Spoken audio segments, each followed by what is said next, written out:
السيد الرئيس عبد الفتاح السيسي رئيس جمهورية مصر العربية. His Excellency, the President of the Republic of Egypt, عبد الفتاح السيسي.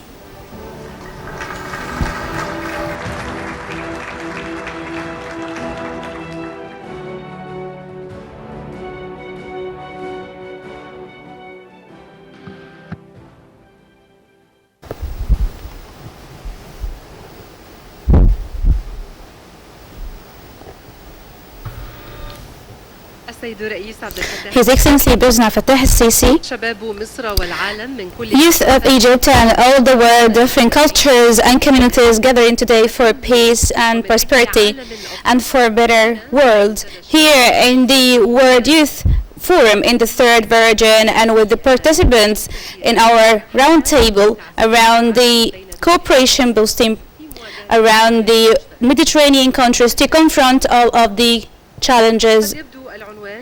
The title may sound to some of the youth a kind of sophisticated. However, believe me, the details underlined are more complicated, so the concept of cooperation is hard in itself, unless with the strong countries. And here we have a best practice for this mutual cooperation in confronting lots of challenges, most of which could be the security challenge. The security of the Mediterranean is the security of the core world, and the illegal immigration challenge. How could we accept to die with desperate, with youth, with disappointed from the life changes, and also the challenge of the transboundary and the terrorism attacks, which has most developed weapons and wide expansions activities. The quick question for the youth that we have in our room, what I'm concerned with in that regards. What is concerning you here that the state is at your sake? Laws and regulations should be changed for your sake. Development should be taking place for the sake of you. Whatever you are, of those 43 countries representing the Mediterranean countries. Allow me to share with you the objectives of our session. We have precise objectives: confronting those challenges and improving the policies and to activate the cooperation methods. And absolutely we have limited time, so discussion will be through two approach of questions from all of the roundtable participants. The first will be from any special high-profile discussion, and secondly will be the recommendation session. And allow me, dear attendees, to have double languages between English and Arabic, which is most suitable for the participants. Souhaiter la bienvenue. Pleased to have His Excellency Mr. Abdel Fattah al-Sisi, the President of Egypt, as the chairman of the session.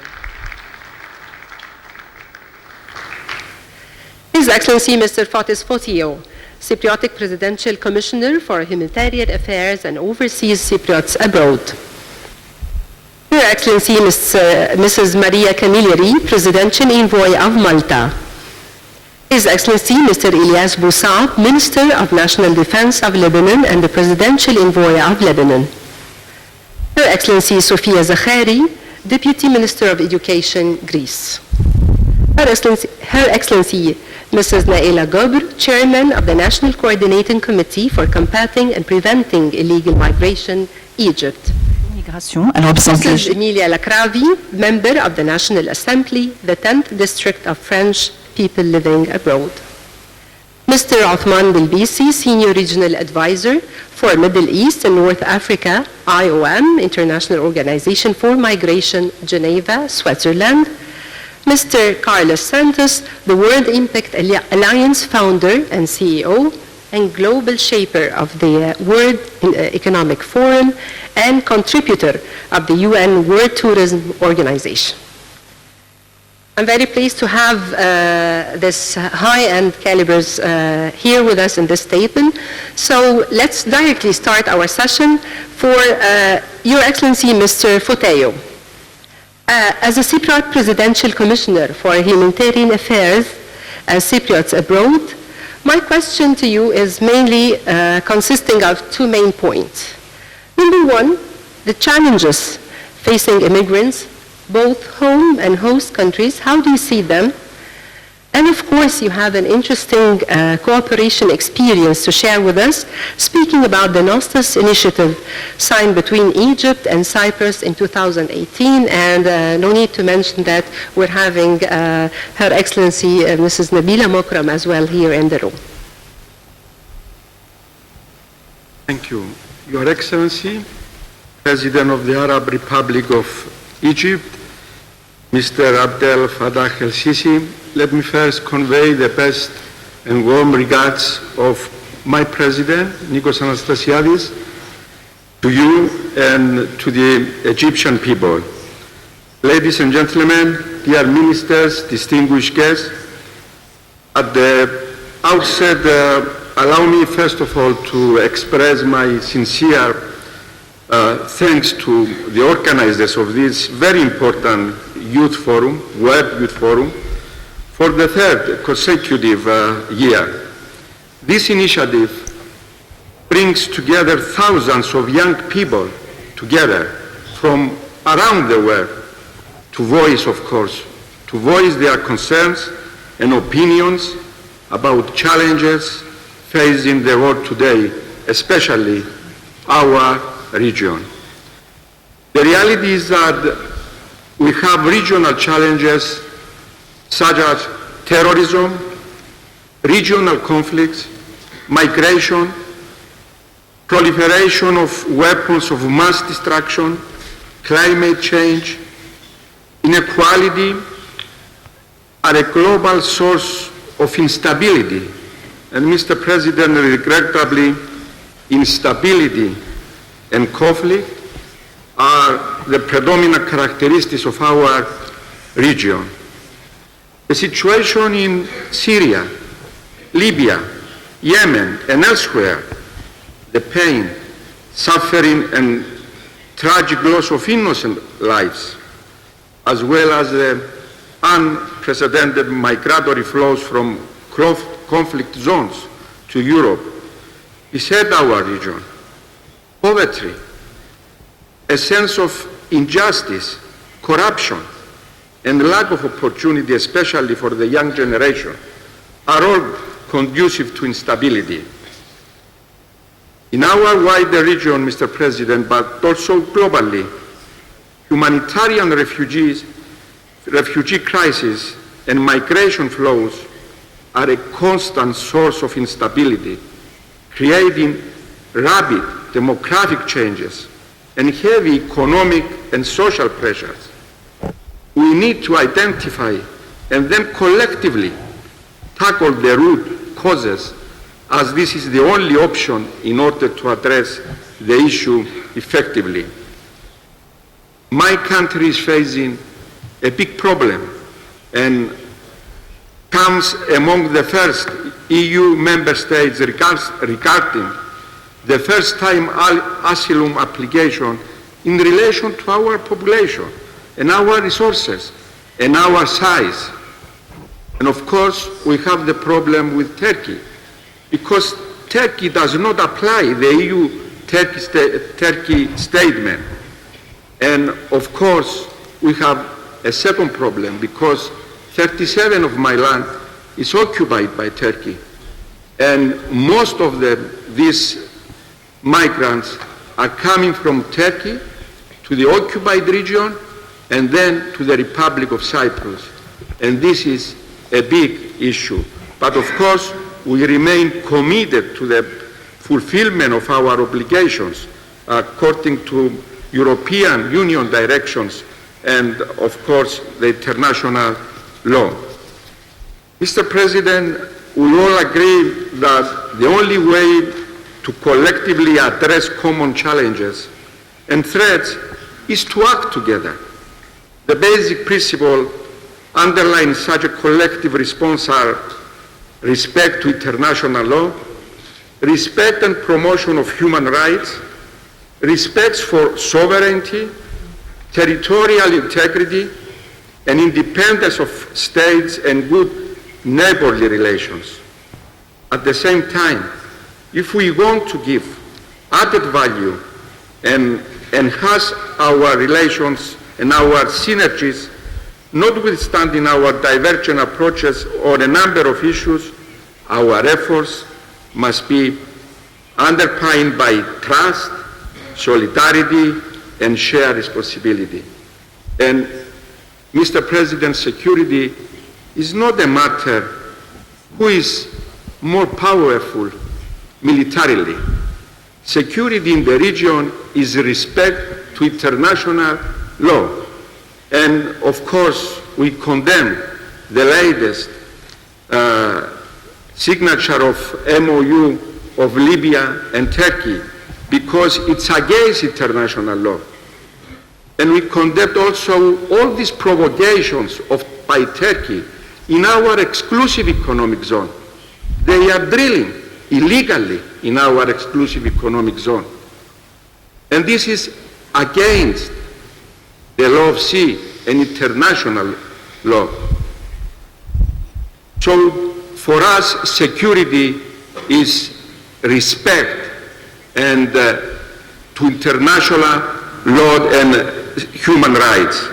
Talking about partnerships, you know better than me, Mr. President, that the success story, the best example is the trilateral that we have between Egypt, Greece, and Cyprus since 2014. And we have managed to do a lot through this partnership in all aspects, especially in security, terrorism, in energy, a very, very important issue that through energy cooperation we can have security and energy security and economic growth. And now about Nostos. This is a very, very good example of how we can have regional cooperation. 2 years ago, together with Nabila and our counterparts in Greece, we have started this program in your presence, Mr. President, and Mr. Anastasiadis and Mr. Pavlopoulos at Alexandria. And we have managed there to bring people living in Alexandria a long time ago, from Greece and Cyprus together. We call it Nostos because it's a Greek word, nostalgia, memories. Then we moved to London, and we did it there with our youth, and then to Melbourne. And we discuss issues like climate change, like the role of the youth in our politics. So this is Nostos, and we continue, Mr. President, with next Nostos, number 4. We are going to meet in Athens with Nabila and our counterpart there, and we are going to concentrate on youth, because we want our youth to learn the history, the culture of each other. We want our youth to participate in what we are doing in our region. Thank you so much, Mr. Fateo, for sharing this and speaking about the security. I think Malta has a different style of securing the immigrants. Your Excellency, Ms. Maria Camilleri, in light of the economic boom in Malta, we would like to ask you about the decision that the Maltese government made to establish a special body to combat the exploitation of foreign workers. And my question is, how can the governmental decision affect the migrant integration in society? Thank you. First and foremost, I would like to thank Your Excellency فخامتك of the Republic فخامة of Egypt. رئيس جمهورية مصر العربية Welcome all honorable. وأود أن أرحب بكافة الحضور. I would like to convey أود أن أنقل لمعاليك رسالة من فخامة دكتور جورج فيلا يقدم بها الشكر الجزيل لك على دعوة ممثل من مالطا. كما أود أيضا would like to express أنا أشكرك لأنك My سمحت لي بمخاطبة gratitude الشباب. that you allow me to address the youth that we have here. This platform, which is very pivotal, and I am honored to listen to youth and to participate with these regional discussions, because this gives chances and opportunities to youth to create positive change in relation to how to integrate the migrants in the economic field. Firstly, I would like to indicate that from the very beginning, human being was usually traveling, searching for better life standard for himself and for his family. That's why it is very important to address here that it is not possible for anyone till this moment to risk his life for nothing. However, unfortunately, as it's been said before, as my colleague mentioned a while ago, that violence and war and the environmental crisis drive people to migrate. These are strong indicators. Previously, within the last 8 years, Malta was going through vast changes, unquestionably in the infrastructure field and different fields as well. I also would like to point to the investment and to provide the healthcare and everything related to this. I would like also to underline that within the past few years, the population of Malta been increased with 1,100 at least. So when we try, for example, to think in the area of Malta, my country, the area is for just 3,300 cubic meters, which is just like a water drop in the whole ocean. So it has a huge issue with the increased population. However, with the current development that we have, we do need to increase the level of population of opportunities and to increase the workforce. And it is estimated that within the coming year we will need 10,000 personnel to join the workforce of Malta. So I just give you an overview. We have 36 of the schools of Malta. They are foreign students. So they receive the students, and the students get their free education and the free health care. And in what's related to the migrants, we do have the legal and the illegal immigration. However, Malta exerts great effort, and it is one of the highest places and the best places that provide to the migrants the right of refugee. And as everyone knows, Malta usually receives lots of the bilateral discussions with other countries to have the localization of the legal migrants. Now let me take you through to the approach of the integrated of migrants in the economic field. Discussions are ongoing among the governments and the former organizations and the stakeholders and the professional institutions to structure unified policy regarding the workforce and workers. So we have to draw our attention to the fact that Malta usually follows the Code of Conduct of the United Nations.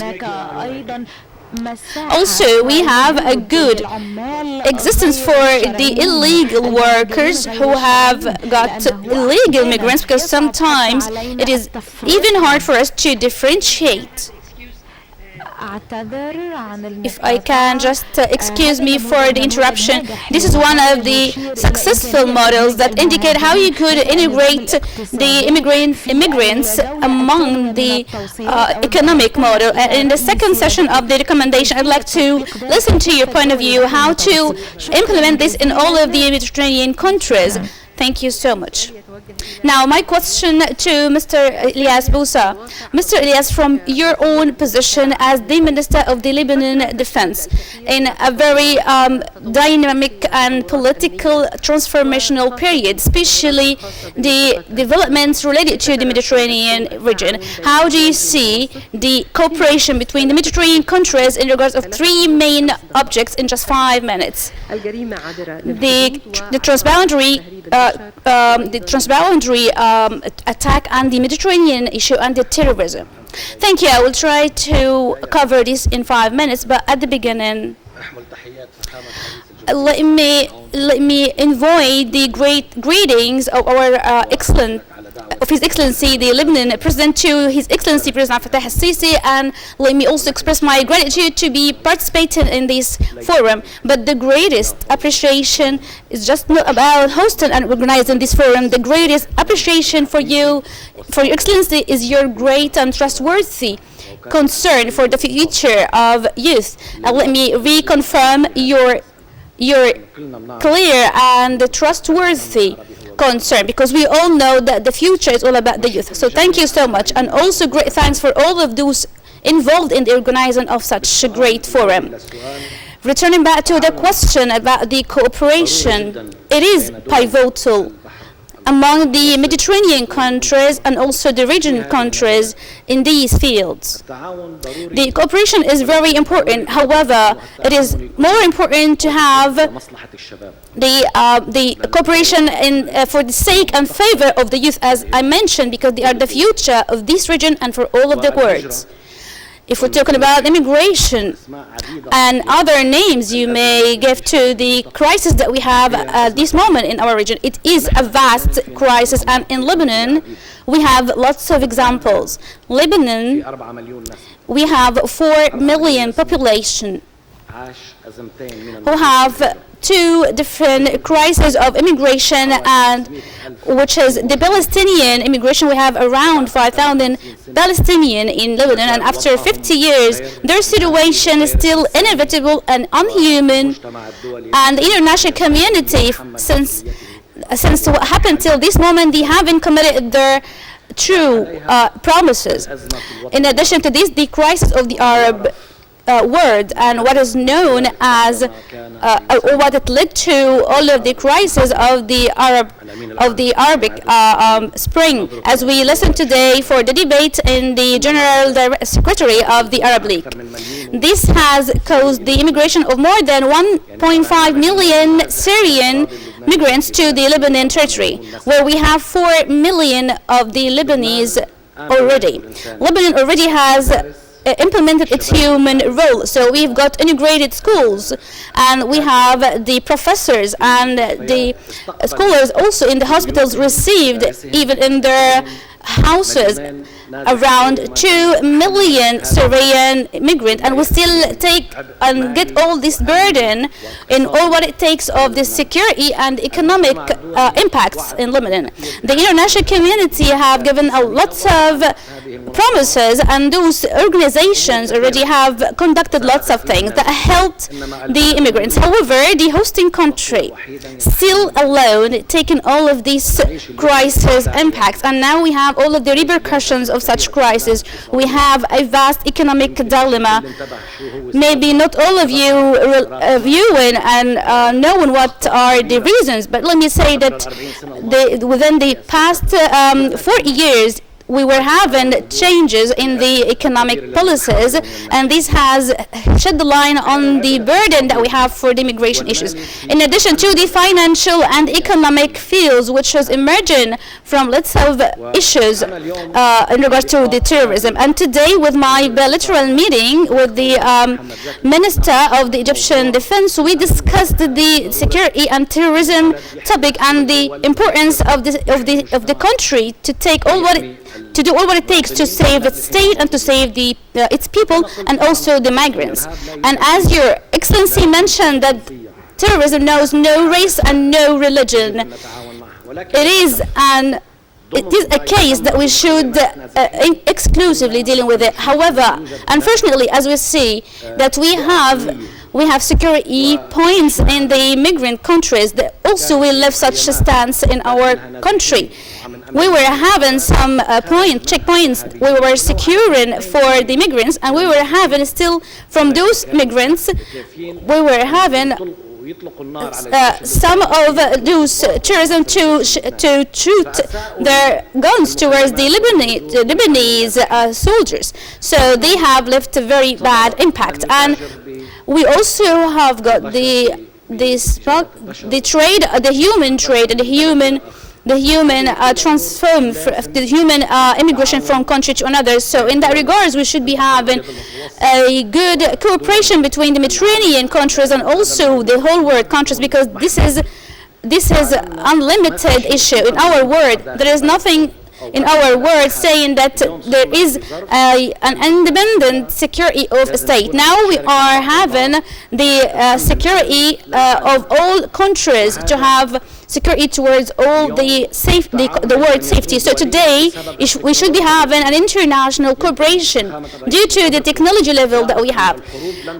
Perhaps His Excellency already knows now that now wars is not about weapons. Now we have a new kind of wars. We have technological crimes. We have organized crimes. Now we should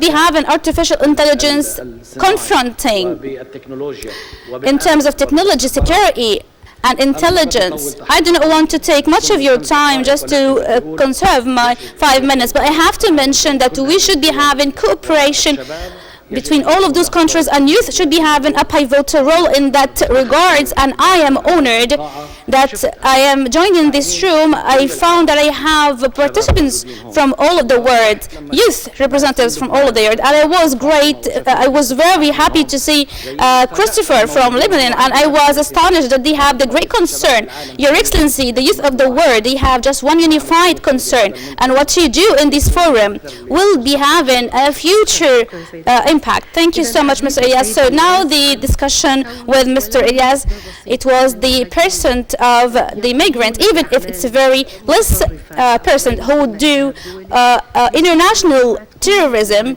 would leave a very negative impact on all of the migrant countries. Returning back to the question about the education, and our question to Mrs. Sofia Sakhari. A Greek deputy minister. على خبرتك كنائب وزير التعليم باليونان وبناء على دراستك. And according to your education, you think that how can we empower youth throughout the education with positive impacts for the whole world and communities? Also another question, how could we have integration development between the migrants of the communities? Thank you so much for your question, and allow me at the beginning to invite greetings of the Prime Minister. And a few months ago I met him in Cairo. He said that Egypt is his second country, and he confirmed that Egypt is usually the second country for everyone due to the great hosting and organization, and we express our gratitude for this.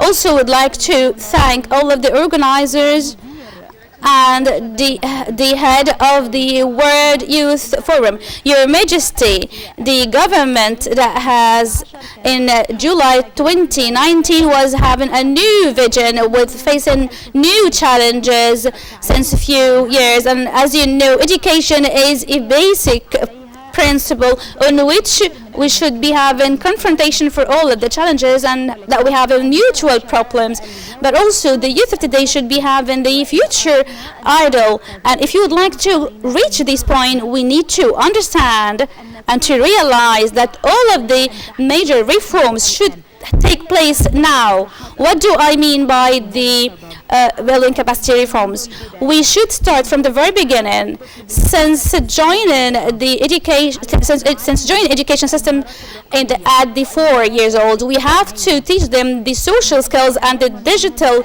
skills in order to guarantee success for them. For sure, we have gap between the skills of the education sectors and the actual market of workforce. And we have to understand that in this human context, we need to teach them the basic human rights and the basic conventions. We have to help children to be more tolerant when they have a colleague in their classroom, for example. We try to provide new educational units in the next academic year that include the volunteering values and the respect values and the leadership values. However, you mentioned one very important point about the integration, how to integrate the youth who have came to Greece. Let me give you some examples. We were having 100,000 to Greece within the previous crisis that started in 2015 and still ongoing. We were having 5,600 of those who were from the young age. And this is very important issue, and we need to indicate to the children who come to countries without having their guardians. What happens in Greece is to support a mechanism to integrate children in the educational sectors throughout educational trainings and educational curriculum, and it was successful, Your Excellency. There was around 2,000 students already living in special hostels, and we do provide the care for the new immigrants, and we try to confront the new or the future waves of the migrants. And now let me tackle the question about the education, and I need to focus on the fact that Turkey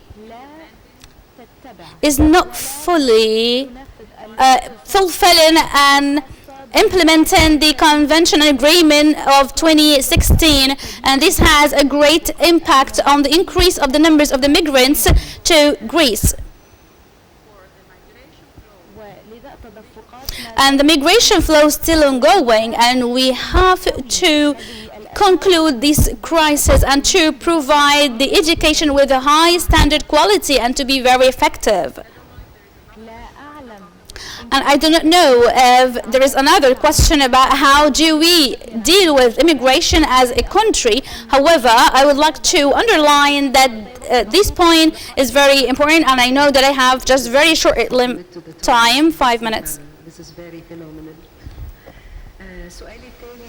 My second question to Naila Gabri, Your Highness, as you are the National Committee for Confronting the Illegal Migrants, and it's one of the committee affiliated with the cabinet, but allow me at the beginning, before addressing my question, to participate with one of the issues that I think it was inspirational and influential to all of us in the media sector.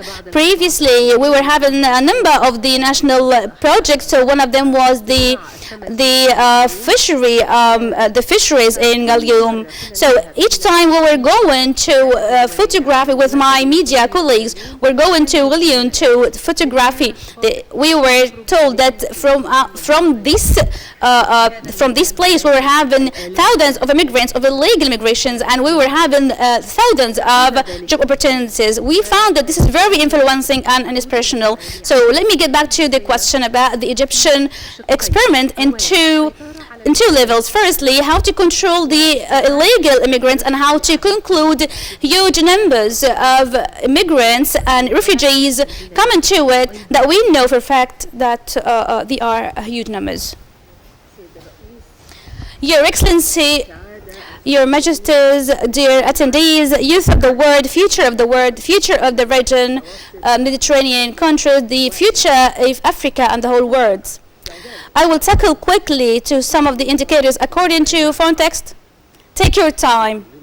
Just give them time to say what they would like to say.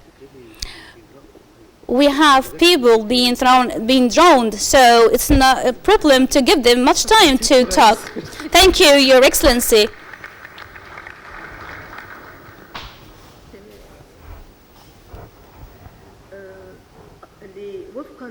According to what being addressed by the statistics of Frontex, which is the body related to the control of the European borders, there was no one single vessel to be getting out from the Egyptian borders in the past 3 years. Also, Frontex said that the number of the Egyptians who have conducted illegal migrations since January 2019 till November 2019 was not exceeding 777 persons.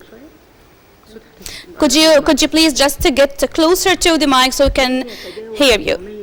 So it didn't exceed 777 migrants for a country that has more than 1 million population. This indicates this leads us to the temptation. So when we have got Antonio Vitorino visit to Egypt a few months ago, he mentioned that Egypt has 6 million prophets.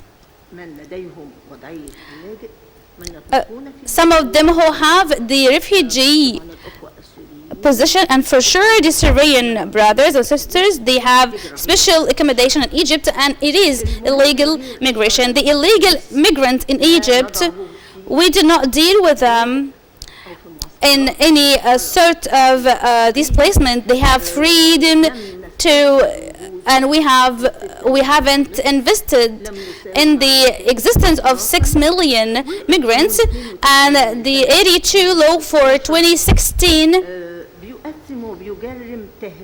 crimes the smuggling of the migrants. However, it does not impose punishment on the migrant unless if he conducted a crime that should be punished by the Egyptian law. The question quickly about how the Egyptian tackling for the immigrant smuggling, that we have a comprehensive vision starting from the political will, especially this is presidential security in the statements, and we have security on the Egyptian borders, and however we have still the magic solution to confront the illegal immigration. And I'm not gonna talk about the projects for sure. With his presence, His Excellency, he can take the lead and express and talking about the small and medium projects for the national projects, and to support the professions, and to support the professional education. All of these are of the policies of the state. But I will talk about what's related to me, which is about the institutional structure, is to construct a committee for coordination about the raising awareness and confronting the illegal migrants, raising awareness. This committee is affiliated to the cabinet, and it has 27 ministries and human rights organizations, and the Egyptian vision that the smuggling of the migrants is a crime. And also we tackle in this issue to protect the human rights and also for the money laundering. So we have in this committee that has justice and a general attorney and interior and foreign and defense ministers and others.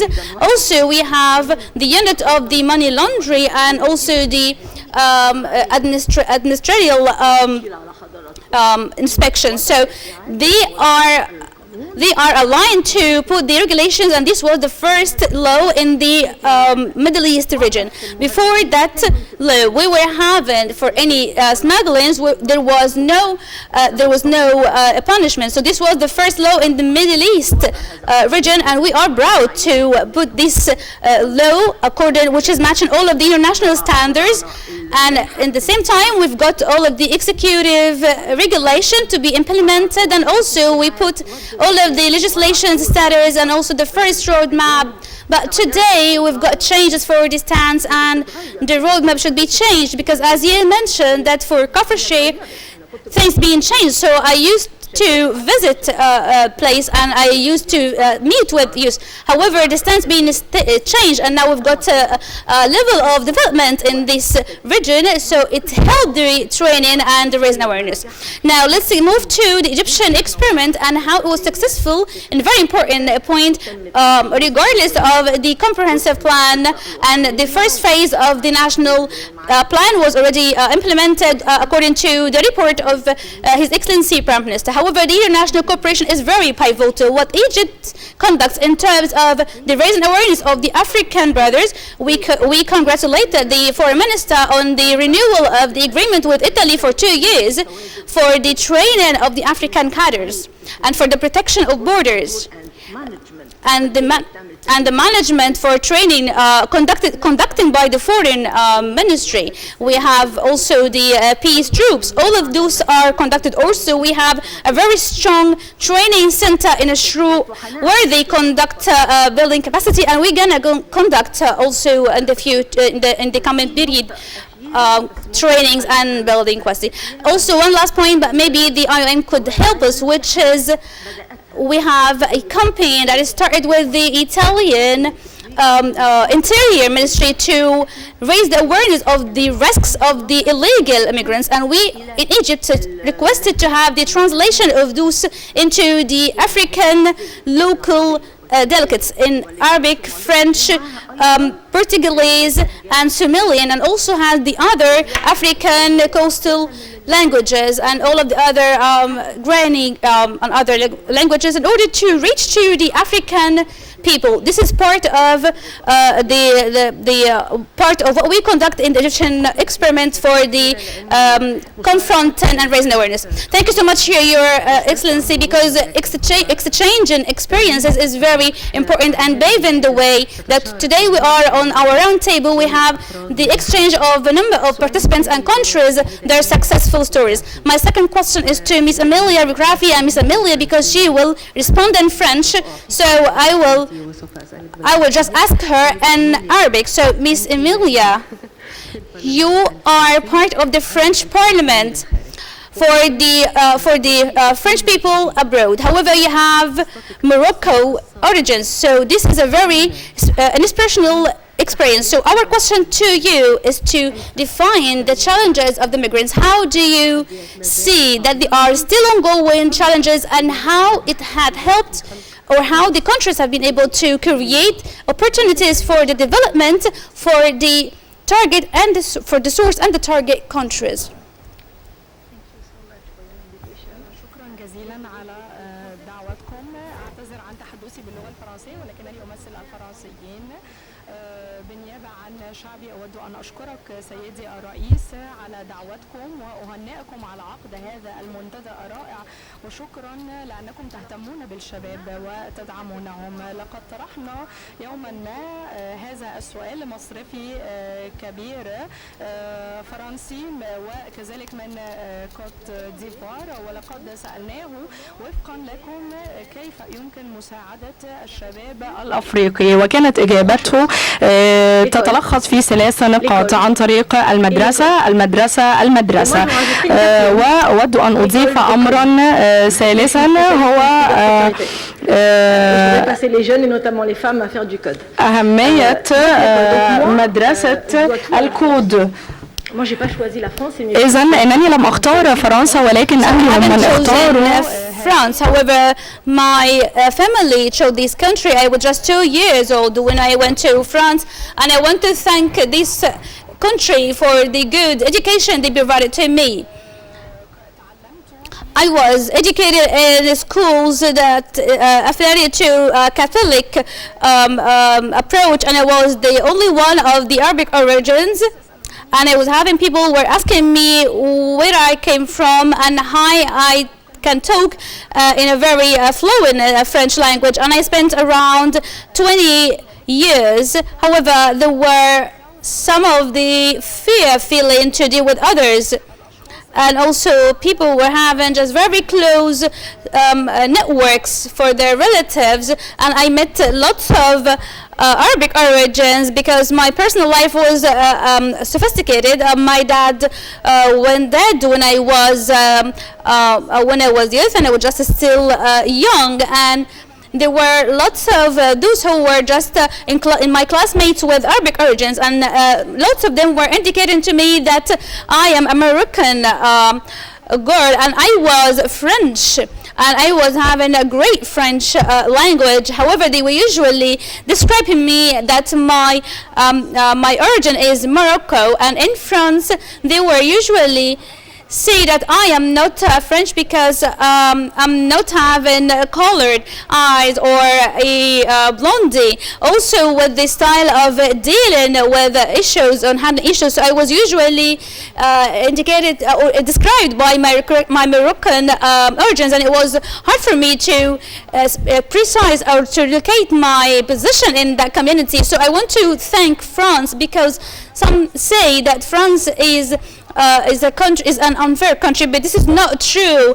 Otherwise, I wouldn't have got that chance, because as an American woman, to receive such education, and we will not see like in a high profile ministers in France, women from different nationalities, whether from Arab or African nationalities, and I didn't see in these countries such a great position given to women as it is in France. And the heads of France were usually having the vision, and they usually pursue to have the parliament's representative representing France and its diversity and its multinationality, and that it usually provides parity to women, and should be usually having care to the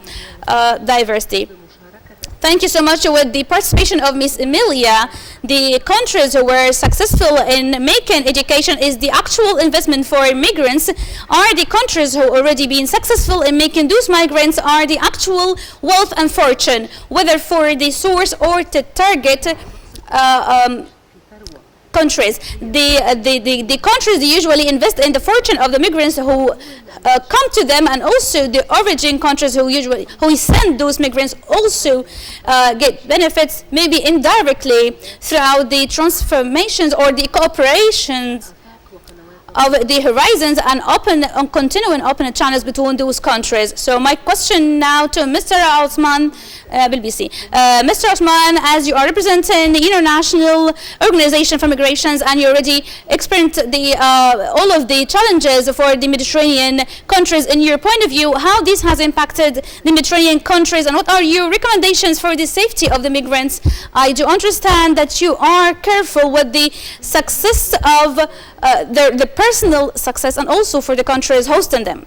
Thank you so much. Your Excellency, President Fattah el-Sisi, President of the Arab Republic of Egypt, dear attendees, at the beginning allow me to express my sincere gratitude for the Egyptian people for the great hosting and organization, and also my sincere gratitude and respect to Your Excellency for your care with the youth and immigration issue, especially in the confronting of the illegal immigration issue due to its great value. Allow me to speak in English. The Mediterranean is the most beautiful sea in the world, and it has gained its good reputation through the history for connecting the world together. And unfortunately, lately also it has gained another bad reputation as the world's most dangerous migration route, where thousands of migrants, of our brothers, sisters and children lost their lives in the Mediterranean trying to make this deadly journey. من الضحايا في أثناء محاولات عبورهم لهذا البحر. أيضا عندما نتحدث in trying to transform in this sea, and when we talk about the Mediterranean Sea, we usually think about the immigration. However, the cooperation of our Mediterranean countries is much more higher than this. We have the culture, we have the heritage, we have the water resources, we have tourism, we have the climate change, and the pollution of seas. Those are lots of issues when we start to talk about our cooperation and participation around this sea. We also agree that immigration is something good, and it is the reason behind building this around this word. However, we also agree that the unorganized immigration put us facing lots of weak points, and we cannot confront individually. So for the time preserving, just let me talk about some of the points, and if I exceed my time, just allow me or notify me. Firstly, let me talk about the immigrants themselves. We need to talk also about their families, their communities, because these communities are highly impacted for the migration, and therefore we need to invest in the work with the communities and the hosting countries, and also the countries, the transboundary countries. Also the migrants, they have the burden or they have the responsibility of being integrated into the communities and to acknowledge that they have been transferred into another country with a different nature. Also, before discussing any strategic plans, we need to agree that the protection of souls and spirit should be at the core of any strategy that we maybe aspire to talk about. I did not doubt that any one of us would accept for the loss of any soul, because this is the core heart of our strategies. And also, majority of those migrants, they are actually victims. They are not criminals. So we say that the smugglers, those are the actual criminals in that regards, not the migrants. Here, when we talk about the transboundary crime, so we talk here about more than one country, more than one region, which means that the control of the migration is not the responsibility of just one country or one region, it's the responsibility of the whole world. What threatens us that the migration should be on a very enlightening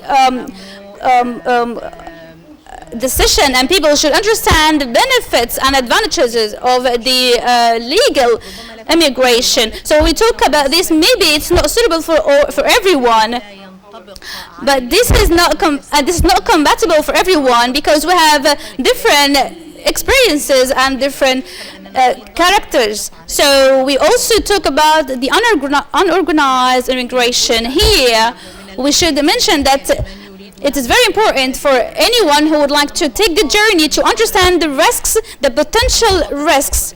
And here, let me just mention the experience of Libya. I've seen lots of suffering for the people who were not expecting the amount of risks which is surrounding such a journey, and they're having a huge loss and the souls. And also, when we talk about the migrants and what they face, we need to acknowledge that migrants, the youth migrants, they face very specialized challenges in relation to the pressure they encounter from their families or from their communities. Accordingly, they get the burden on their shoulders, the success approach in the communities. Even sometimes they start their journey with unrealistic aspirations. And my recommendation here, that once you feel that this is not compatible and suitable to you, start to think of getting back to your origin and to start a new life there.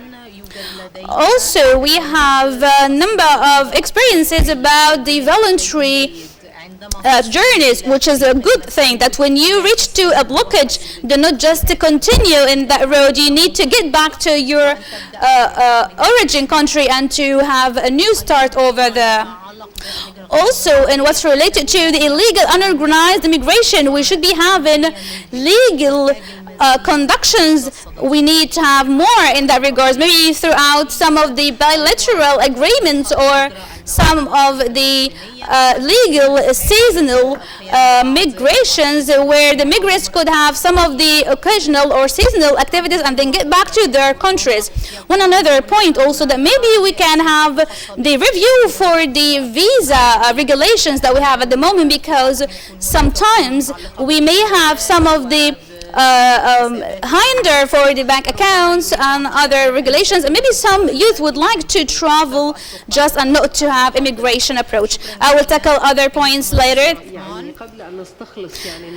Just before coming through the outputs, if there's something that we have learned today from our speakers and participants just before going to Mr. Carlos, that even before emerging the word illegal migrants, it's not appropriate, because as a respect for the humans who have the right to live, it is something very important that I should say that I have learned this today from you. Mr. Carlos sentence. You are a leader of a youth organization.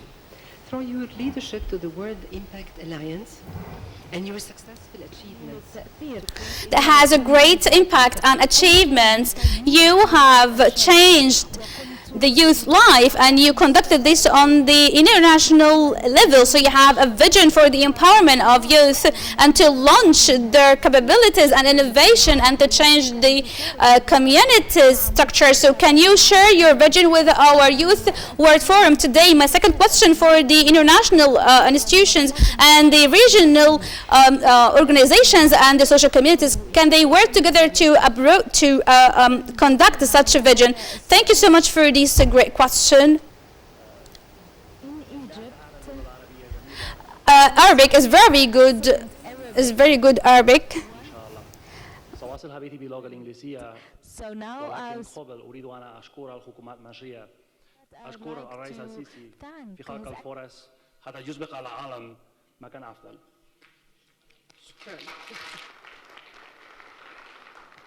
I am so sorry that I'm not able to speak in Arabic, but I think so much the World Youth Forum. But can I share something? I was a witness when Mr. Carlos was rehearsing with كان Arabic السيد كارلوس so, يتدرب على هذه الخطبة لإلقائها باللغة العربية. تهانينا لك سيدي. يشرفني عظيم الشرف أن أكون جزءا من هذا المنتدى، وأود أن أهنئ مصر حكومة وشعبا، وأود أن أهنئ المشاركين على عقد هذه المناقشات الهامة التي نجتمع من أجل إيجاد حلول للمشكلات التي تواجهها العالم. إن ما نقوم به في منظمتنا هو البحث عن حلول في مجال الرعاية الصحية والبيئة وحقوق الإنسان والتعليم. نقوم بذلك عبر الجمع بين الشركات ومؤسسات التعليم والسماح للشباب والأجيال المختلفة من غير الشباب لأن تتواصل معا وتنفذ هذه الحلول. إن ما نقوم به هو أننا نقوم باختيار 100 حل لكل مشكلة، 500 حل لكل مشكلة، ونقف على الممارسات الفضلى من الشركات والحكومات. ما الأشياء التي يمكن أن نقوم بها لحل المشكلات؟ عندما نتحدث عن ذلك غالبا لا نتصدى للأسباب الجذرية، فذلك معظم الهجرة تأتي من دول أفريقيا جنوب الصحراء بسبب الفقر المدقع في هذه المنطقة. Specific region, and due to the changes, the climate change, I attended the conference of Madrid partners.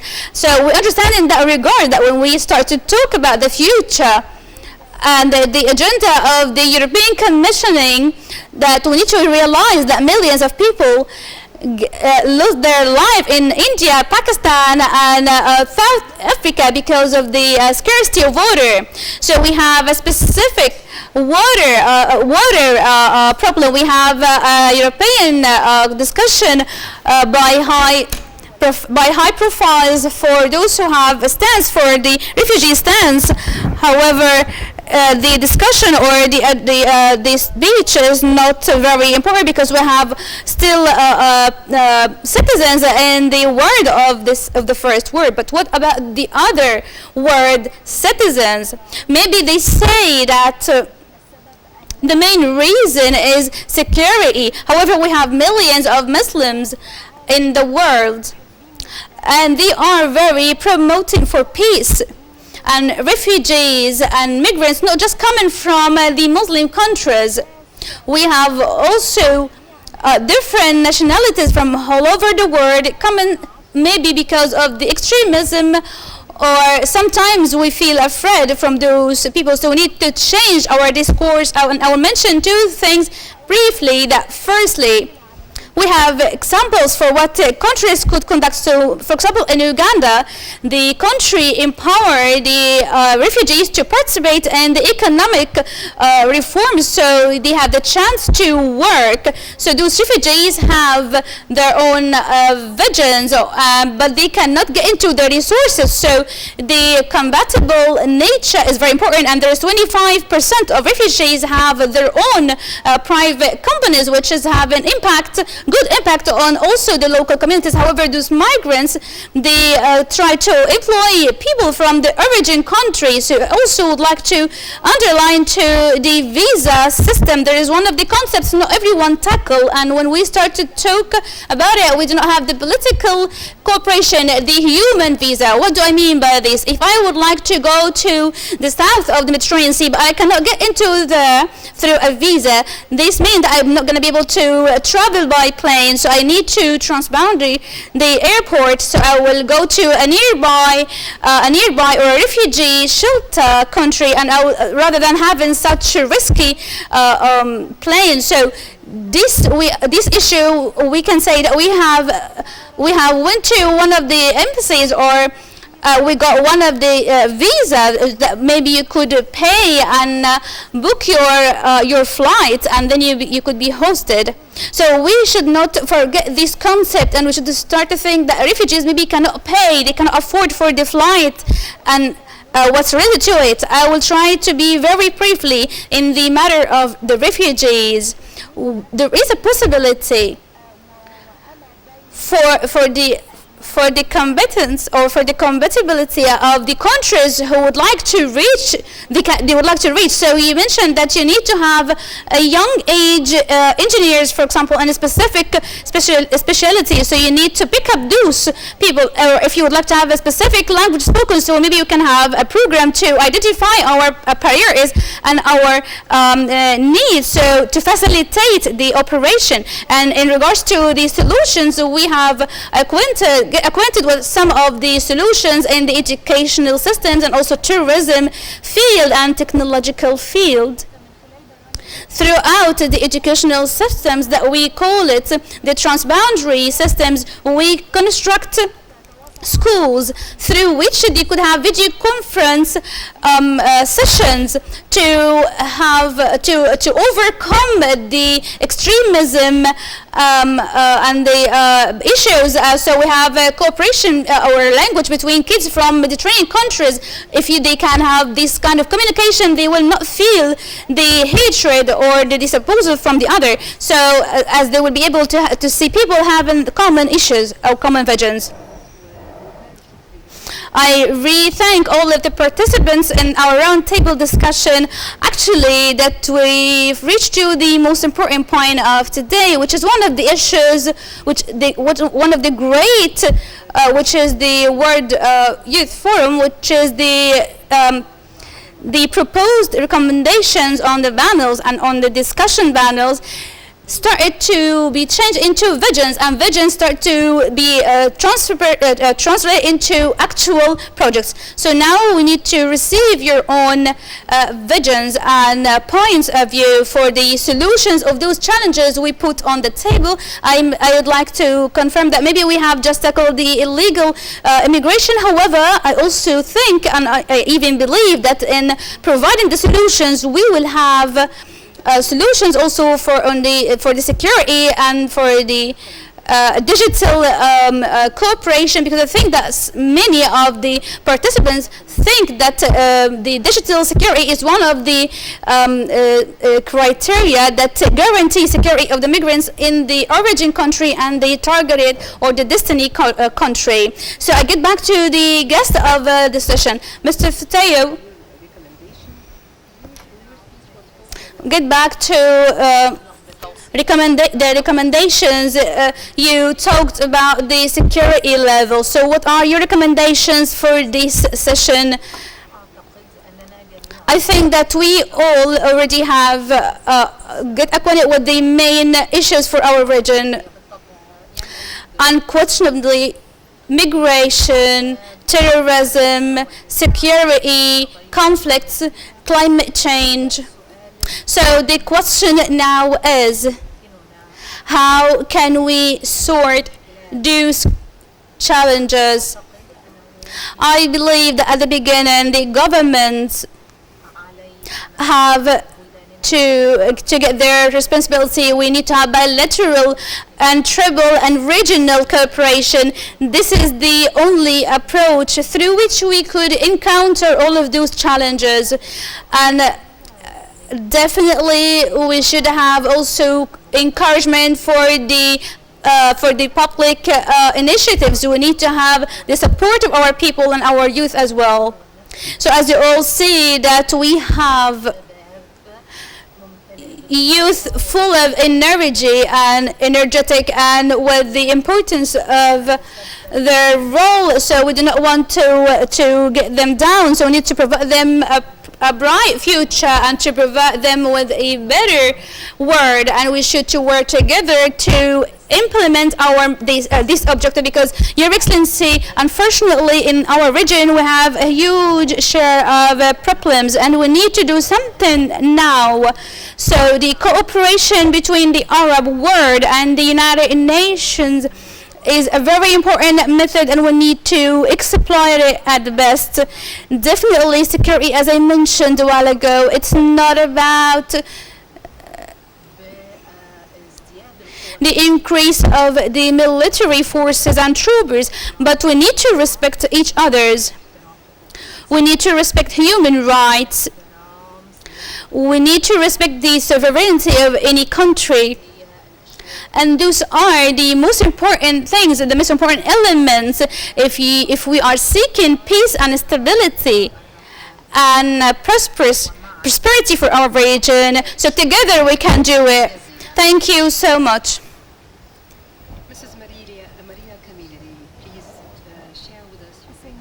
Mrs. Maria, could you please share with us some of the recommendations related to this session?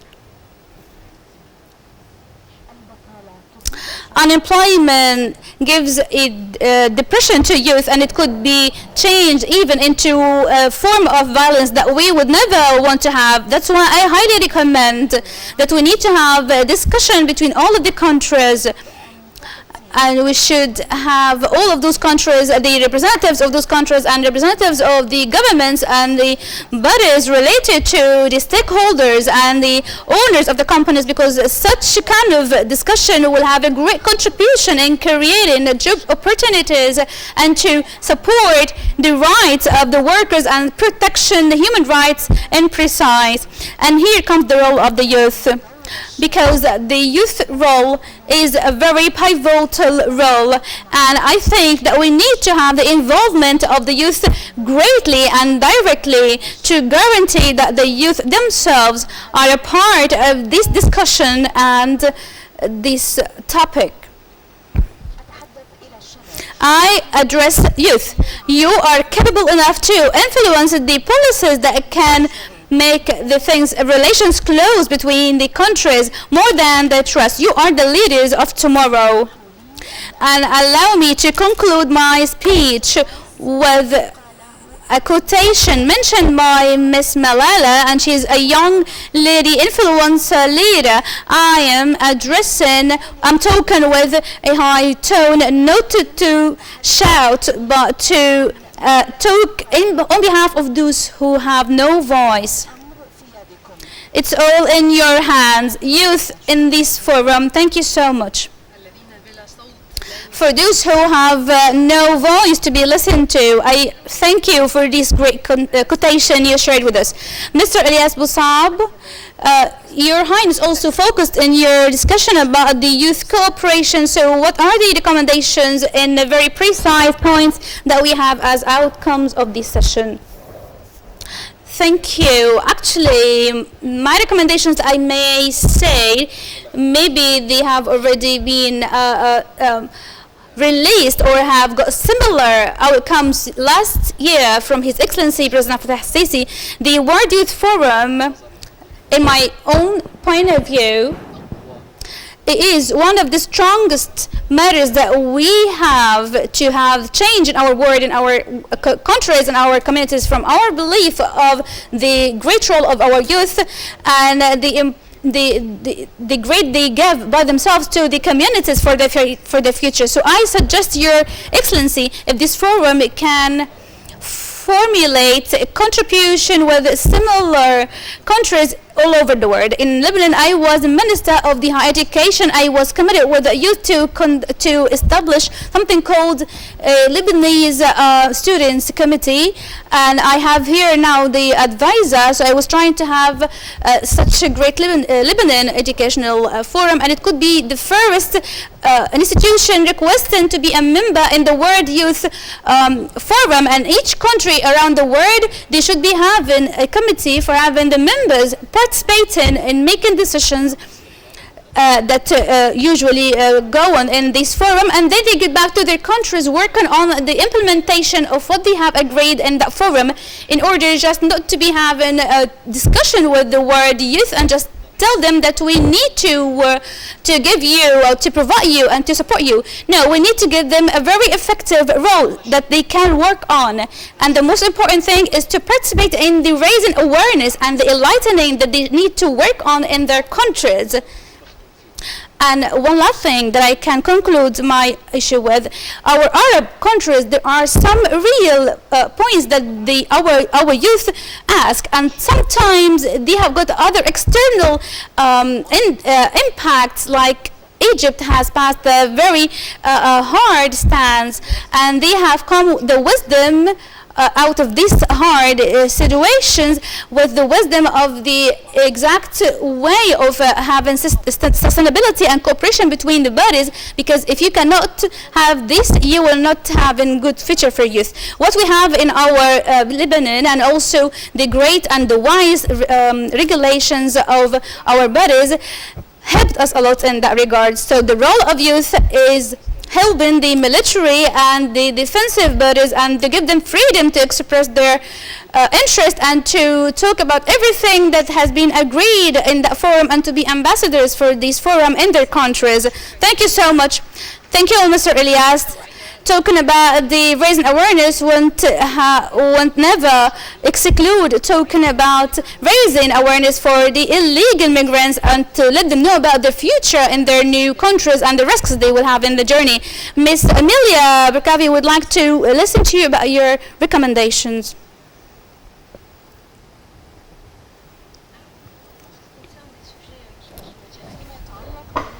And what's related to the topics, I would like to say that we do not talk about war. We talk about this, the situation, and due to the crisis that we have for some of the countries.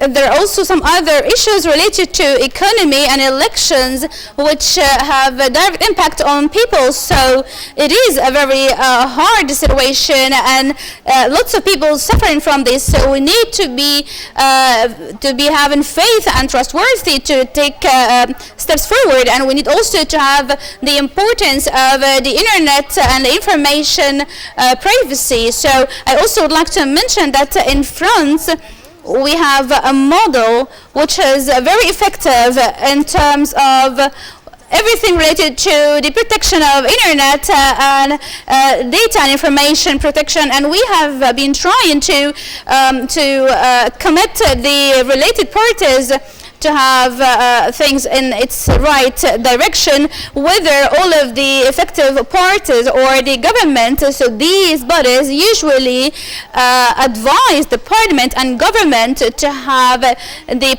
participation, so we can have the guarantee of the security and safety of our children. And we have constructed a network which is about a body or an authority affiliated to the country. It's an organization that do the role, a very effective role. And after that, we've got lots of other similar organizations and institutions, so we could work for providing security and safety. And in terms of the European level, So we have the ELISA institution, which is an institution responsible about the information on the European level. And there's one thing that I really dream of, that in this case in Egypt, if we try to conduct in this country, that maybe could be the bridge between Africa and Europe, to have the control and the supervision to guarantee the safety of the citizen, and to construct similar authorities for those organizations, by which Egypt could do or work or play the role of the regional link and source of communication. And I cannot just talk about this issue in this regard. However, I want to have construction for similar institutions in Egypt, so they can have contribution and collaboration together. So currently in France, there is a problem on the pre-qualification or the training building capacity level, or on the protection of the institutions level. However, we have a problem on the inspection level. That's why we work all together, so we could be having very strong reactions on reality to encounter the issues and to cut its root causes. That's why we should be having an effective response throughout identifying any bodies, for example, that may threaten the stability of the country, and then I can encounter any similar problems. I also would like to tell you that Egypt and Africa, they are wealth. They have a great fortune with their youth. Another thing that I really dream of is to have allocation for higher budgets for the education sector, and I would like to get back to the French model, that we have 30% of the state budget allocated for the education sectors, and the African medium is just 6% only of the African budget for the educational on the continental level. So the country should take the responsibility of constructing the schools and empowering youth, and now also the women, which is representing more half of the community. So we have around 3.6 million women on our earth. And do not say that women should take all of the positions. However, she should have a adequate level of equality with women. Also, another point related to immigration that I was taken into consideration, which is also one of the figures that I was astonished with, that we have 10,000 of people who were just extincted from the inspection systems. So where they have gone, where those children have gone. There is already the very good smuggling for human. Maybe they were just traded by those smugglers, and I'm also worried about the future of the world. What happens to those children? When I talk about Africa and Egypt, have a great fortune and they are rich. We have more than 50 years ago. The World Bank was saying that 4% of the human heritage is not a monetary heritage. So the skills and the interpersonal skills and everything related to knowledge and understanding. So in regards to Egypt, you are really rich with your youth.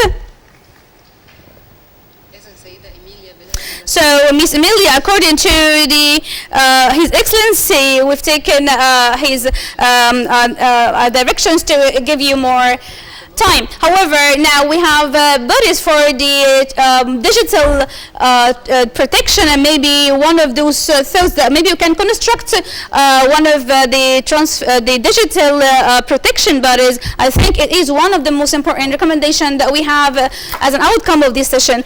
Your Highness Amina Gabri, your recommendation on how we can transfer the issue of containing the migrants and stopping the illegal immigrants from the Mediterranean countries.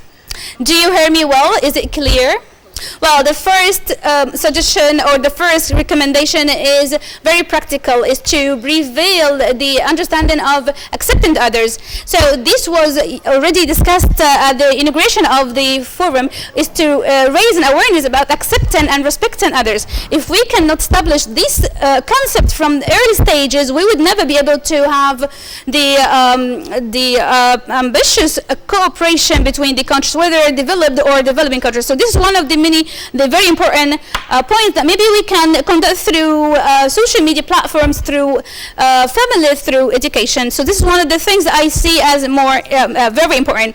Also, the representative from France talked about the children who conduct illegal migration, and there's one of the experiences in the Egyptian law in the Article 3 that allows Egypt to receive their children, and I think this is very important point to mention, and you are and I totally agree with you in raising this point. And also I want to emphasize on the exchanging of the experiences for all of the countries around the Mediterranean countries, the countries that are better in the strategies, in the regulations, in the raising awareness, and we have lots of similarities, and we're so close in our traditions. So this allows on the Mediterranean coastals to exchange experiences. Another additional point also, which I'm very concerned with, is the African regional collaboration. Maybe it sounds somehow not related, but it is deeply related, because when we talk about illegal immigration, as Your Highness mentioned, the flows from the south of the continent is very important. It's very important that we should take care of the life of our youth, whether female and young boys, and to provide them the proper raising awareness campaigns, and to provide them with all of the alternatives. So when we go to the Egyptian provinces, we should provide the alternatives. Sometimes youth, they are not fully aware, because they are very responsive. They are not very aware of all of the provided alternatives and the opportunities to give them or to provide them very suitable and sustainable life in their countries before going into this risky journey that we said. And if we talk about the point, which is the call of Egypt in the late conference, and His Excellency our President also called for it on a high profile cooperation, which is the cooperation of development. So we have economic and population issues, and also so we need to work together. So in our population triangle, for example, we have the percentage in some countries for the elderly is bigger than the youth, and vice versa. So in some of the developed countries, when they open their borders for millions of migrants, this was not just because of the respect of the human rights that we all believe in. However, it was also due to the need of the market. So we need to be clear enough with ourselves that what are the actual needs and demands of the market in order to be able to provide an organized or seasonal or around immigration. This is very important to be taken care of around the whole Mediterranean countries. Also for the hosting countries, very important to support them, like for example in Lebanon case, and also to support the migrants regardless of their description, whether legal, whether organized or unorganized. And Egypt has given this experience in one of the models, like the healthcare model. We should never neglect this. Egypt has provided all of the healthcare systems for all of the citizens, whether they are Egyptians or non-Egyptians, and WHO helped us in this. And this is very important point, which is the basic services, especially the health care insurance systems. Then I get back to the cooperation for the sake of development. So some developed countries, maybe on the other coastal of the Mediterranean, maybe spent lots of money for the research or for the search of vessels and ships that have migrants on its boards. However, if they spend the same amount for the origin countries for sake of developing countries, I believe that this will be more effective and may save money. Thank you so much for your speech, Your Highness the Ambassador. I think that the recommendations are very ambitious. However, they are not impossible. Mrs. Sofia Dakarti, your participation for the recommendations is very important. So share with us what you recommend, please.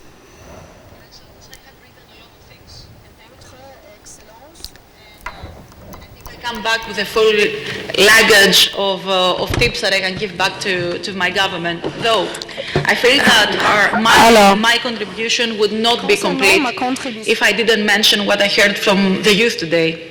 So inside this room you have future leaders, youth leaders, that this empowerment that the government can give them, they have already tried to find it elsewhere. They have tried to find it in the civil society, in NGOs. They have tried to find it in organizations, youth organizations around the world. The youth today are activists. Are activists when you see them talking about the climate change or the things that speak dearly to their heart. So if I can make one recommendation to His Excellency, is that this youth forum goes even further into a more tangible input.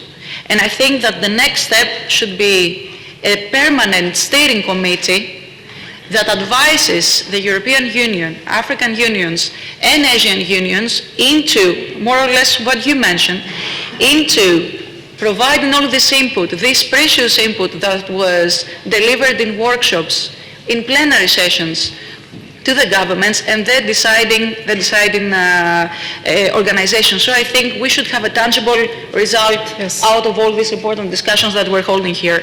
And please allow me another minute in order to mention what these people told me today. The Nostos family that we gathered with Nabila Nakram and Mr. Fotiu, with youth, expats, Egyptians who live abroad, Greeks and Cypriots who are here for the forum. They said that they want more joint university programs. They said that they want MUN-style, simulation-style exchanges, school trips and summer schools. They would like to be ambassadors of what they hear at the World Forum back in their country, and they would like more cultural programs. They would like to focus more on what unites us and not on what divides us. We talked a lot about security, and of course we should.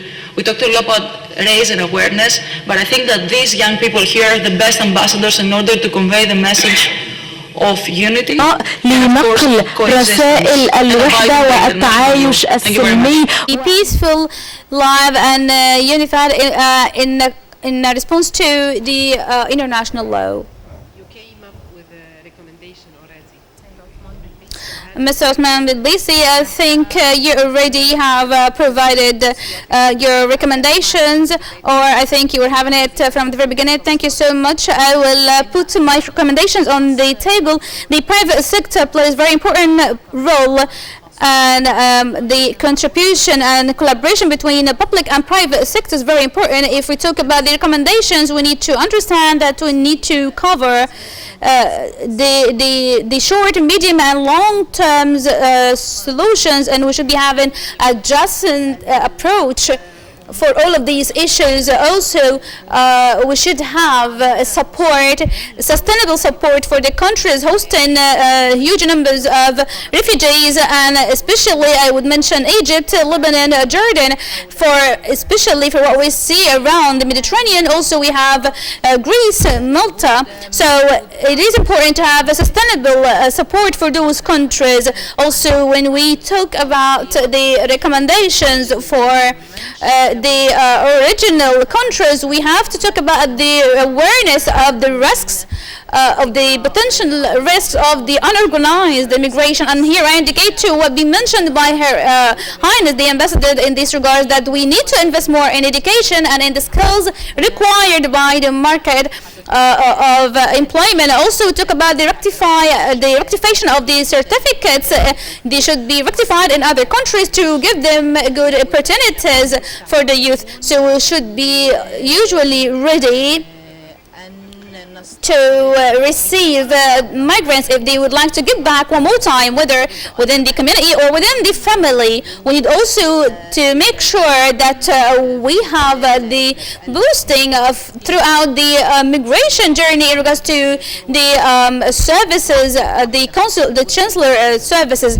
Also, we need to have also care for citizens abroad. So this also will help in the development activities. And when we talk about the continental activities, I would like to give the example of the African example in order to create lots of job opportunities. So we need to have well exploitation of our resources and to have added value inside of our continent rather than exporting the raw materials.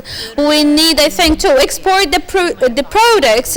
And in regards to the crossing countries, they should be having policies compatible to deal with the migrants issues, and also in the destination countries, you should be having integrated programs and also for the language solutions, and also to have healthcare services. One last message for the migrants: if you find that the migration is blockage, do not hesitate to get back to your original country. And he want to mention the Egyptian experience that we have a very good voluntary program. Once you have a voluntary returning back to your country, here as you receive boosting programs. And also the last message that I should mention, that the migrants should usually be ready for being involved in their future countries, and they should understand the differences between us as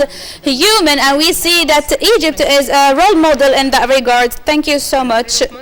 Mr. Osman, you talked about creating job opportunities and also about the returning back of the migrants and the job opportunities for their involvement in the communities.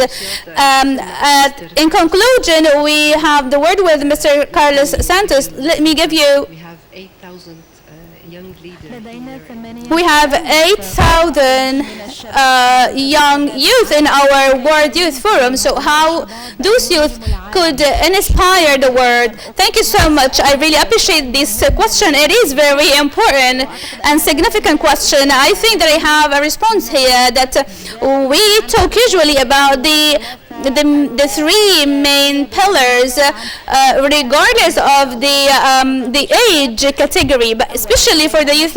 Firstly, we need to provide protection and to feel happiness, and this means that regardless of where you are and what or how old are you, you need to make sure that you have these three pillars to enjoy your life. And it's impossible for anyone to have those three main pillars in his life standard. And you usually should have voluntary work, and to get to contribute with others, we need to give something that add meaning and target to our life. And as the previous speakers mentioned, youth are the leaders and they are activists, and they usually seek for the meaning and the contribution of their lives, whether in the environment or any other related field. And we need to be very precise that there are some of what we call the profit for the sake, for the companies that work for the social sake.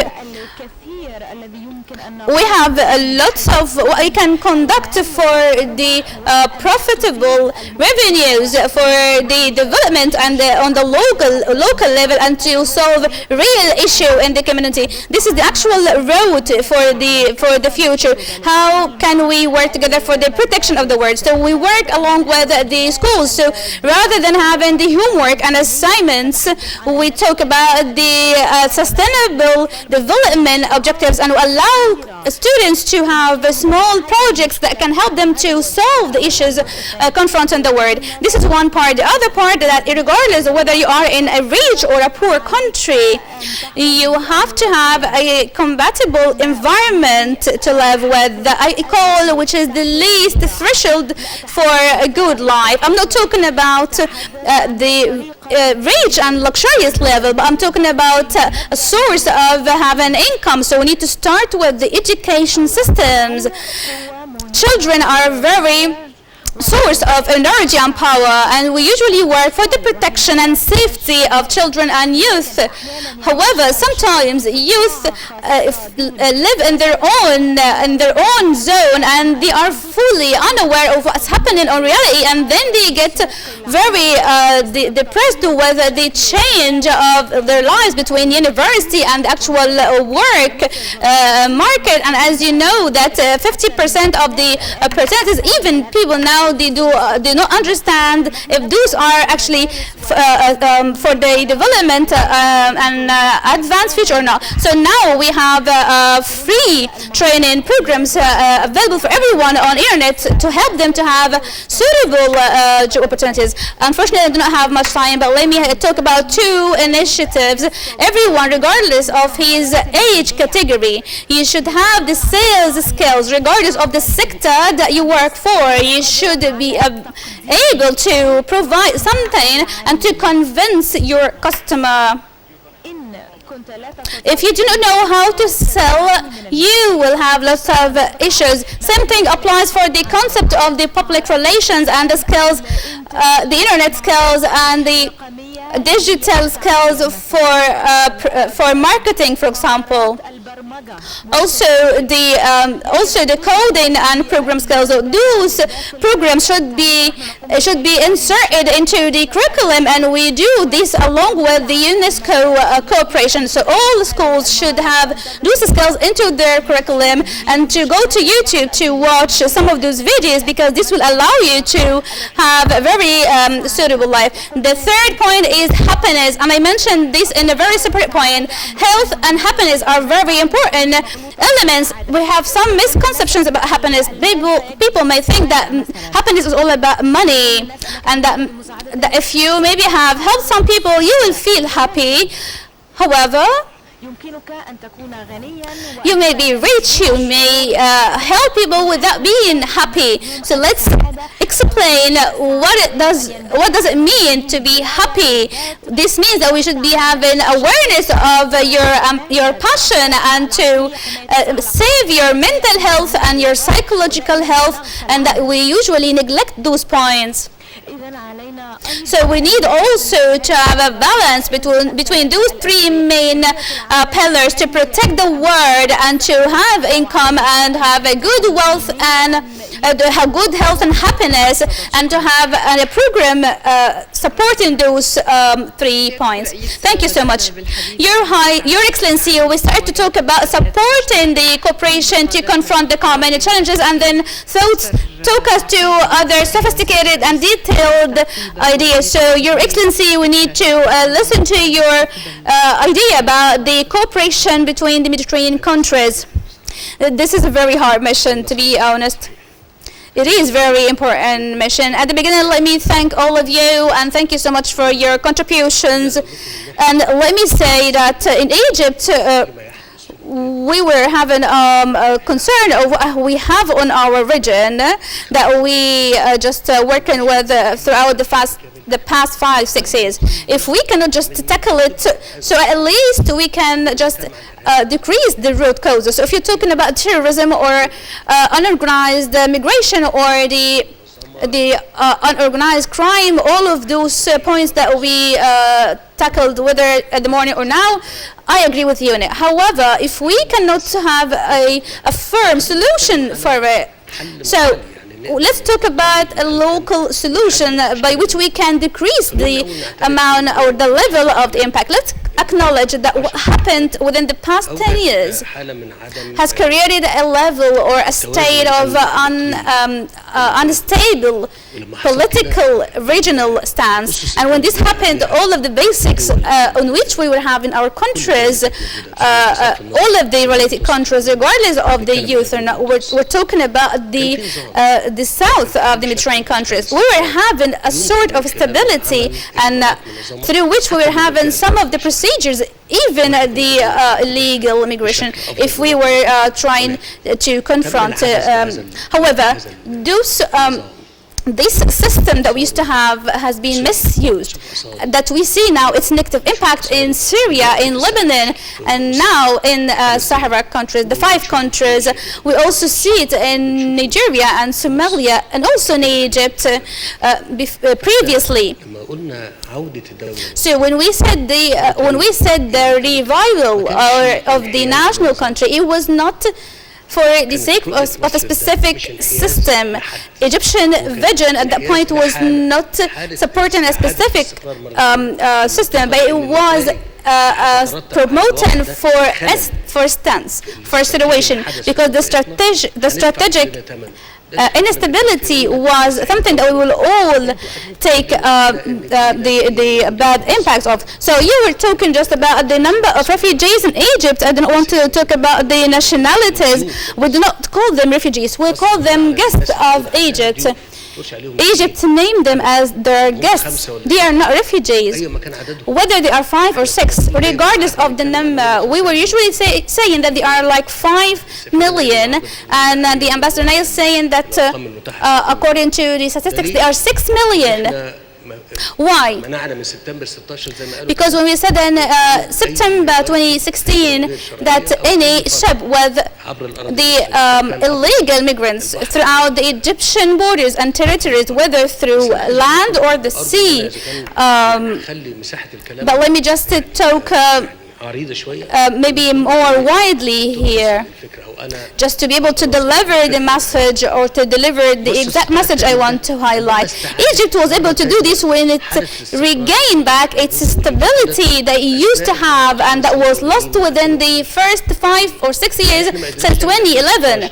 So in 2016 we were not able to have a disciplined approach because the political will or the state will, it is the will along with the capability. So Egypt has got back its stance since September 2016, and it was having the capability to control its borders not under the international laws but under the commitment of the country towards the situation for the whole region and for the people who cannot go to migrate through seas and then they will be just digested and consumed by whales. That's why now we take the burden on our shoulders that we have them back in our Egypt, but we cannot allow them to be lost. And I was not aware if we could arrange this or not, to have part of the participants of the forum and to have field visits for the streets where we have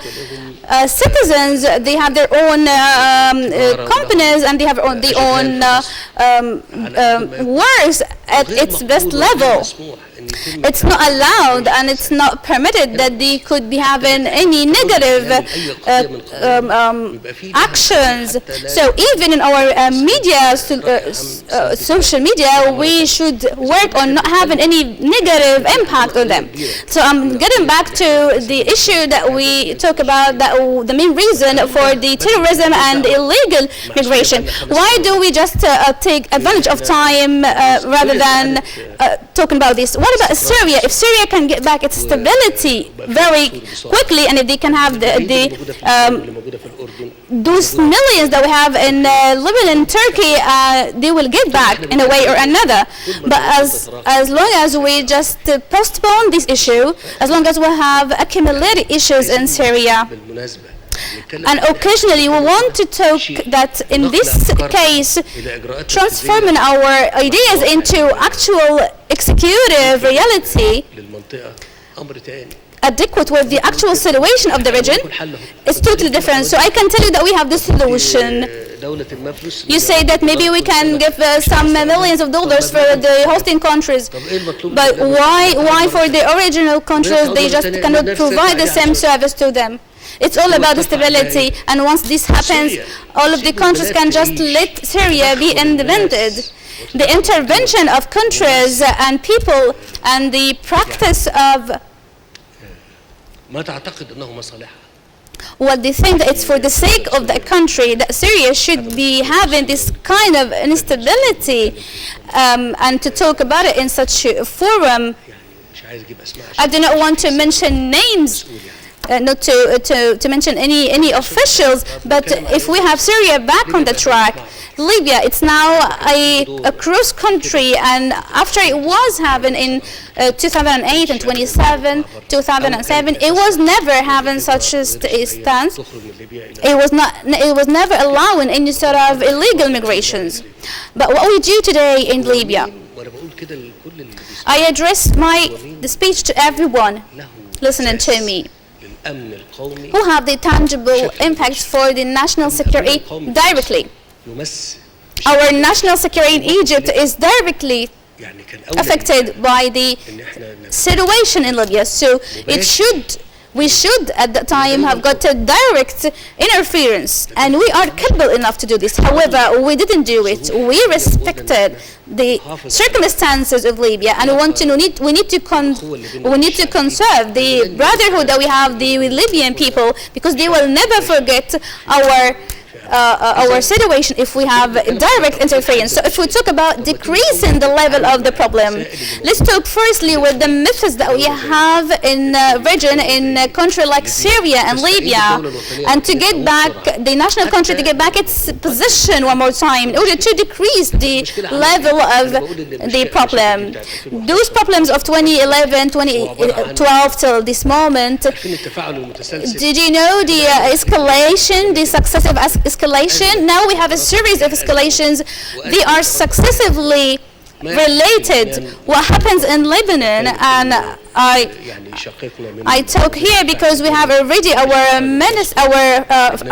brother from the defense ministry in Lebanon. It was a sort of repercussion for a specific situation happened.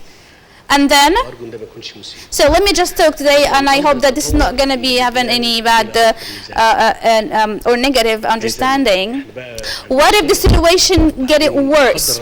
So now we have Syria, and then God forbid we have Lebanon. So now the crisis is just not about Syria. It's not about the migrants in Syria or the migrants that get out, travel from Syria. But now we have another problem. If we're talking about 2 million migrants inside Lebanon at the moment, what do you think if those 4 or 5 Lebanese, God forbid, I hope that my words does not harm anyone. So they will just have, in a way or another, a need to have migration to another European country. So from my own point of view, and by the way, we requested this from the very beginning. We requested this very early, that the gaining back of the national security and sovereignty is very important. So we said that maybe 4 or 5 years ago, so people were just listening to what we say and talk about crimes. However, the outcomes will be catastrophic for everyone. So we need to rapidly regain those countries who have lost its sovereignty. They need to get back their position and their sovereignty one more time. So I need to talk one more time. I need for people to understand that we were having a vision in the issue. When we said that the national troopers are the only aligned with the stability of the countries. Why did we say that? We said that to avoid or to prevent any sort of extremist or militias or terrorism. We said that clearly because the national army doesn't have any independent interest or concern or any party-related interest. Its main concern is just the nation, and maybe that's the reason why I say that in all of the region countries, the only country that was able to survive from this hard destiny and fate was Egypt, due to because of its armed forces, because Christians and Muslims from the Upper Egypt, from east, west, north, east, we are all the same. And whoever excluded and whoever went to get out of this circle, they just exclude him because we have just national objectives. So when we mentioned that the national army is the one responsible for the stability of the country, the reason was that no other army should have a conflict with the stability of this country due to the fact of exploiting or implementing their own agenda. What happens in Syria now throughout the past few years, why the government is not able to have its own independent decision? That's because it is colonized by the terrorism and extremism. As frankly speaking, we can say that we can just tackle these issues from gathering all of the common interests. So this region will get back to its stability. After that, other related issues could be discussed later. That's in relation to the national army. Today when we talked about terrorism and we talk about it one more time, I want to mention that it is a means used today in the light of the changes and the development of the new generation, that we say the fourth or the fifth generation of word, that they use the terrorism for implementation of their own interest, because it's cost deduction. And by the way, any sort of procedure or any country want to conduct any procedure against another country, it is governed by international regulation, excluding terrorism. Terrorism has no ruling governor. Who can control terrorism? Which body we could align to have governing rules on terrorism? So we need to agree that we won't allow or accept to utilize terrorism for implementing political interests. All right, so Egypt, I'm just recording these to let you know that we in Egypt were having a vision, a very stable and ongoing vision. In Egypt, we will never conspire with the other. Whoever has different views with us, we will never have conspiring and maneuvering activities, whether if it's legal or not. And most of the time it's illegal because it's under the item of conspiracy, so it's not legal. So Egypt, even it's very detailed and very vital issues, we will never have conspiracy.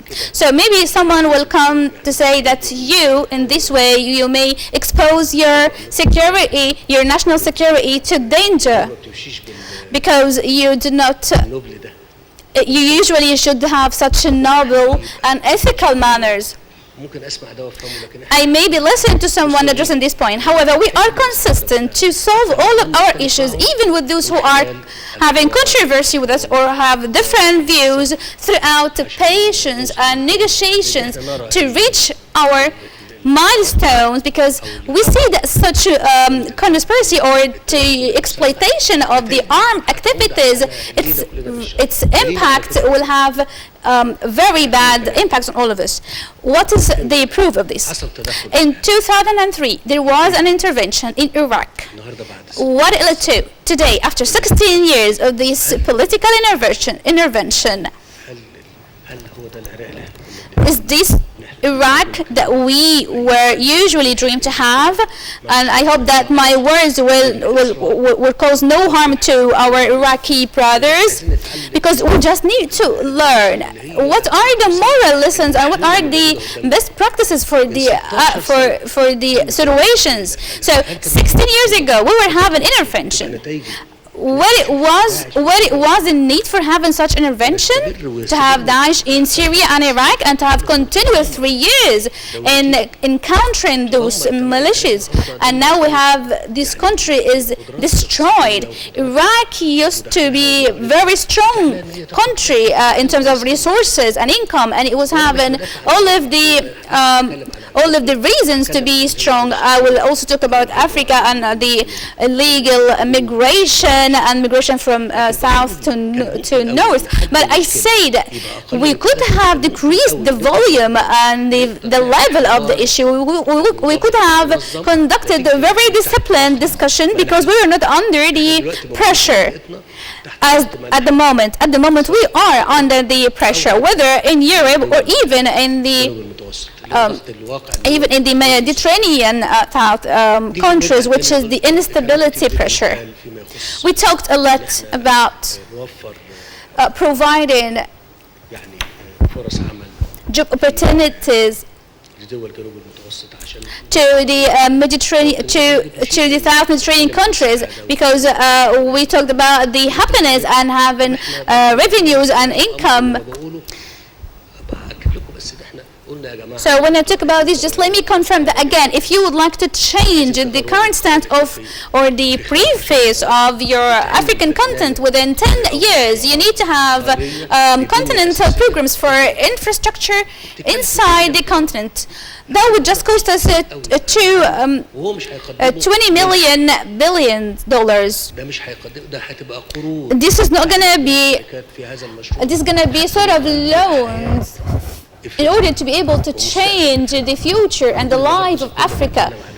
And if we're talking about 1.3 citizens after 4 years could reach to 2 billion citizens, most of them are youth. So if we could control throughout our procedures on the illegal migration, so what about these figures? They are going into the increase curve. So this would lead us to most dangerous impacts. And by the way, I just mentioned this to all of the countries that I visited. So I said the same thing to when I went to China and when I went to Japan, and also when I visited Europe. I just said that we are very promising, very new promising market. However, our current situation is hard. So when we change this market into calibers where we have developed income and developed calibers, so we could contain the projects of the whole world. So if we're talking about all of the forms of immigration you mentioned that we have in the place, I will not talk about the solutions by just a magic way. So everything that you mentioned I have noted because I want to learn from it, frankly speaking. But let me say that maybe sometimes our talks in our forums and seminars could take a form, however, implementing that in reality could be somehow different. So again, we talked about the temporary migration and the round migration and the seasonal migration. We could have made those processes in a better control and inspection way, even if we have situations like the Sahara countries. Now the immigration reasons are a lot, but one of them is terrorism, and now the deforestation in Africa. The people that used to live based or the environment is no longer available to be no longer providing a proper life due to the drought and providing incomes. So I want to mention that the successive crises take this expression into great consideration, because maybe we're just looking into one point, but once we have an overview of all of those issues related together, what is the actual impact and result on all of our lives? And now getting back to Egypt, Have we been going through that approach within the past 5 or 4 years? Yes. When we wanted to get or to provide opportunities for our Egyptian people that get back from Libya as a repercussion for the situation there, we found that a huge number of the Egyptians get back to Egypt, and we were having a very bad impacts for the repercussions in Libya. However, we have conducted a very strategic infrastructure program unprecedingly in order to contain this amount of workforce. Otherwise, you would have left Egypt or have got very negative results into the Egyptian situation. So this has transferred Egypt into a totally different capability in terms of the economy and infrastructure. Now everyone asks us how you've been able to come over all of this within just 4 or 5 years. So I say one more time that if we are careful with sustainable solution for the issues and challenges of what we have in our region, the countries that we usually have contributions with, whether from Europe or the effective countries, they should consider this, that it's going to have impact on all of us. If we think that postponing or suspending the solution, that we may find, or if we find that the conflict to find a solution, this will have unquestionably bad impact on us sooner or later. So we need to have a deepening overview for the broad widening interest of all the countries. I can anticipate that the recommendation that we need to convince ourselves with, and also all of the participants not in the forum, but most widely on the European and the security of the countries in the region. Maybe I wanted to mention that in the morning, but I didn't have the chance. So I anticipate that respecting the differences, respecting the diversity in the whole world, that no one just talk with us that values and practices are the most priority to be applicable in our countries. If we're saying that we are different, we all say diversity, the respect of the differences. So most of those countries that who may think that they have the right to impose their own experience on some of the countries, that may lead to some instability, we all will pay the cost. We are even different in receiving the understanding of reforms. So we need to respect the differences. Even we are different in the level of our prosperity. Do not ever think that the countries in the south of Mediterranean are equal to the prosperity on the south of the Mediterranean countries. So if we can take this into consideration, and accordingly no one could imagine that there is no imposing to change from any other countries, we would never have come to such situation that we have at the moment in our countries. I am not sure if I have been able to deliver the message that one should learn how to market his thoughts and to practice the marketing. I need to learn more from you, Mr. Ahmed, and thank you so much for your attention. Thank you so much, Your Excellency. Discussion with this great flexible manner challenges in the terms of development and security and migration in the Mediterranean countries. It seems that it's now been turned into a number of opportunities that we can guarantee to implement with adequate and proper youth opportunities. All the gratitude and thanks to Your Excellency, Your President, and all of the high-profile qualified participants who have shared their information and high value recommendations in our session. Thank you so much.